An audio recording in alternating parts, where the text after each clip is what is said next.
À 3 semaines du terme, les jumeaux peuvent arriver d'un jour à l'autre.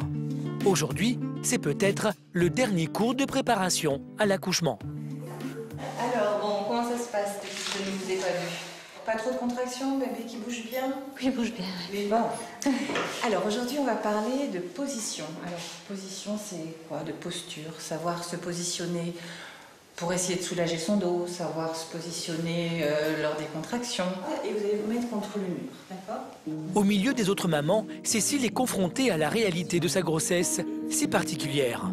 Non seulement elle est plus âgée que les autres femmes, mais en plus, elle est seule. Pas d'homme à ses côtés pour l'encourager. Depuis 8 mois, Cécile garde le sourire, mais plus la grossesse avance, plus elle s'interroge et se demande si elle a fait le bon choix. Mais c'est vrai que quand on voit ce couple qui participe à la préparation, ils sont... Enfin, on se dit c'est l'idéal, quoi. Évidemment, le papa est vraiment... on le sent vraiment impliqué dedans. Ça fait un peu rêver. Quand même, je reconnais. Une absence de plus en plus lourde à porter et le doute qui l'envahit. Ces enfants vont-ils souffrir de ne pas avoir de papa? Cécile s'est donc mise en tête de leur trouver un parrain. Choisir des parrains, ça n'a pas été facile. D'ailleurs, pour l'instant, il n'y en a qu'un de choisi. Donc, si j'accepte. Parce que je voudrais qu'il y ait quand même...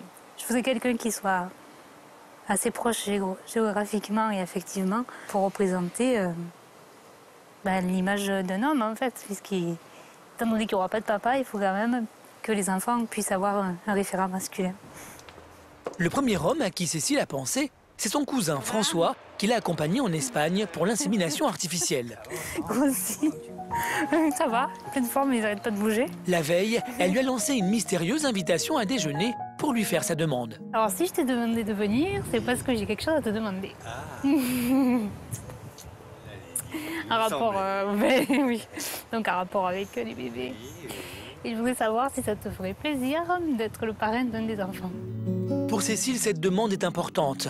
En l'absence du père, devenir parrain, c'est une grosse responsabilité. Passer du temps avec les enfants, mais aussi leur servir de modèle. Cécile serait vraiment déçue si son cousin refusait. Écoute, avec grand plaisir, ouais. Mais bon, si t'as pas peur pour lui, hein. Je réfléchis quand même un peu. En tout cas, je ferai tout pour ce petit ou cette petite. Ben, Ah, franchement, merci. écoute, Yes. c'est un peu la suite logique vu qu'on a commencé l'aventure ensemble. Bien. C'est pas tellement le rôle éducatif que je vois chez le parrain, plus le côté affectif et puis on est une famille donc c'est plus qu'être un simple tonton ou un simple cousin. Pour moi, être parrain ou marraine, c'est quand même une valeur symbolique importante. Pari gagné, à défaut de papa, les jumeaux auront un parrain.